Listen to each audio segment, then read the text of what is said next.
Bismillahirrahmanirrahim. Assalamualaikum warahmatullahi wabarakatuh. Ada sebuah pertanyaan perihal apakah bertaklid itu artinya kita bermadhab. Kemudian eh, sebenarnya arti taklid itu apa? Dan apa arti madhab? Dan juga apa arti manhaj? Ya, perbedaannya di mana? Baik, saudaraku yang dimuliakan Allah SWT. Takrif daripada taklid, ya, taklid adalah al-amalu biqaulil mustahidi bi ghairi ma'rifati dalilihi. Ya. Jadi pengertian taklid adalah beramal menurut mengikuti pendapat ulama mujtahid tanpa kita mengetahui dalil-dalilnya. Ya. Jadi pengertian taklid adalah at-taqlidu huwa al-amalu biqaulil mujtahidi bi ghairi ma'rifati dalilihi. Ya. Kita beramal, kita melakukan amalan agama atas dasar petunjuk para ulama mujtahid, pendapat para ulama mujtahid, tanpa kita mengetahui tentang dasar-dasar hukumnya secara detail, secara tahqiq. Misalnya, seperti kita berzakat.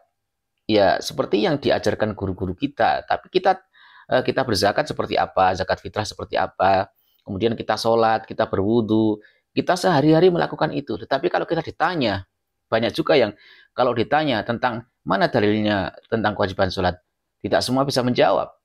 Ya, kemudian tentang rukun-rukun sholat, tentang kewajiban-kewajiban bacaan di dalam sholat, ya tentang syarat-syarat sholat atau arkanul wudhu, tentang rukun wudhu. Kalau ditanya tentang dalil-dalilnya, belum tentu semua orang tahu. Tetapi kita sudah memakainya, sudah melakukan itu karena sudah berdasarkan kita mengikuti para ulama atau petunjuk para ulama, guru-guru kita, ustadz-ustadz kita. Demikian, itu yang namanya taklid. Kemudian, apakah bertaklid itu artinya bermadzhab? Iya, betul juga. Ya, artinya kita bermadhab itu berarti kita bertaklid kepada ulama mujtahid, ulama madhab. Misalnya kita bermadhab Syafi'i, berarti kita bertaklid dengan metodologi penggalian hukum dan penetapan hukum yang dipakai oleh madhab Syafi'i.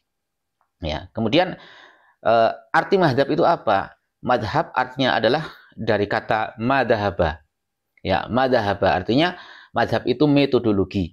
Maka ada madhab Hanafi, berarti metodologi yang dipakai Imam Hanafi di dalam menetapkan sebuah hukum.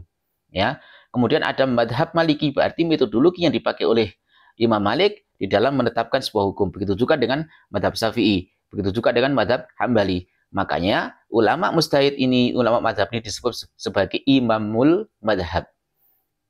Kemudian manhaj itu adalah jalan. Ya, manhajun itu artinya jalan. Ya, jalan berarti manhajnya itu tidak boleh berbeda dalam bermanhaj, karena manhaj kita adalah manhaj Nabi Muhammad Shallallahu Alaihi Wasallam. Ya, manhaj itu jalan yang diberikan oleh Rasulullah Shallallahu Alaihi Wasallam. Jadi jalan yang kita tempuh ya jalan Rasulullah Shallallahu Alaihi Wasallam. Ya, dari segi akidah, ya, dari segi tauhidnya. Jadi manhaj kita adalah manhaj nabawi. Sedangkan madhab itu boleh berbeda.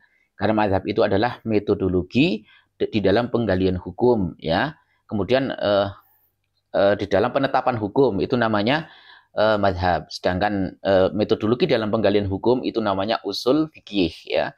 Jadi demikian jawaban saya.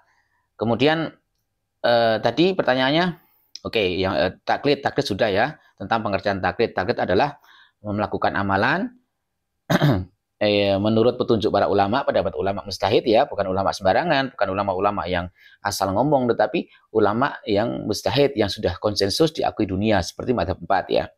Kemudian tanpa harus mengetahui tentang hukum-hukumnya, ya. Kemudian manhaj, artinya manhaj adalah jalan. Kemudian arti madhab adalah metodologi. Dan bertaklid berarti kita bermadhab. Saya bacakan dalam kitab agar saudara-saudara semua tidak menganggap bahwa saya ini menjawab atas pikiran saya, ya. Di dalam kitab Tanwirul Qulub, ya, ini kitabnya. Di dalam kitab Tanwirul Qulub pada halaman yang ke 396 tentang faslun fi hukmi taklidi wa suruti, tentang hukum bertaklid dan syarat-syaratnya. Di sini dikatakan bahwa at-taklid huwa al-amalu biqaulil mustahidi min ghairi ma'rifati dalilihi.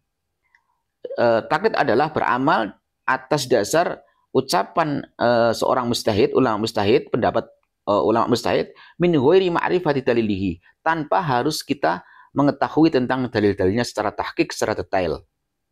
Kemudian wa mata nawahu biqalbihi, di saat seseorang itu berniat di dalam hatinya saja, di dalam bertaklid, maka kafa, maka sudah cukup itu.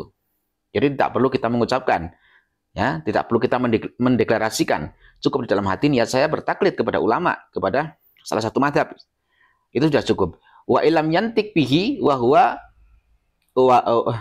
wa ilam yantik bihi wa huwa wajibun ala ghairil mustahidi wa haramun alal mustahidi fima yaqaulahu minal hawadis.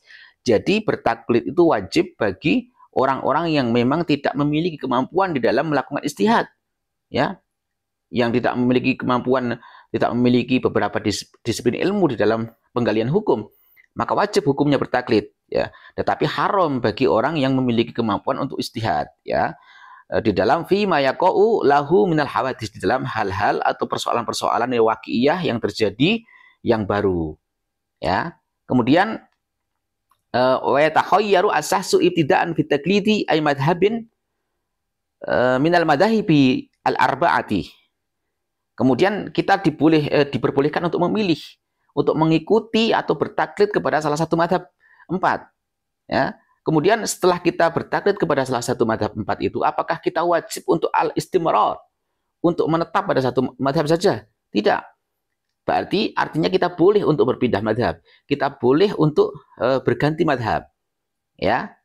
Di sini dikatakan bahwa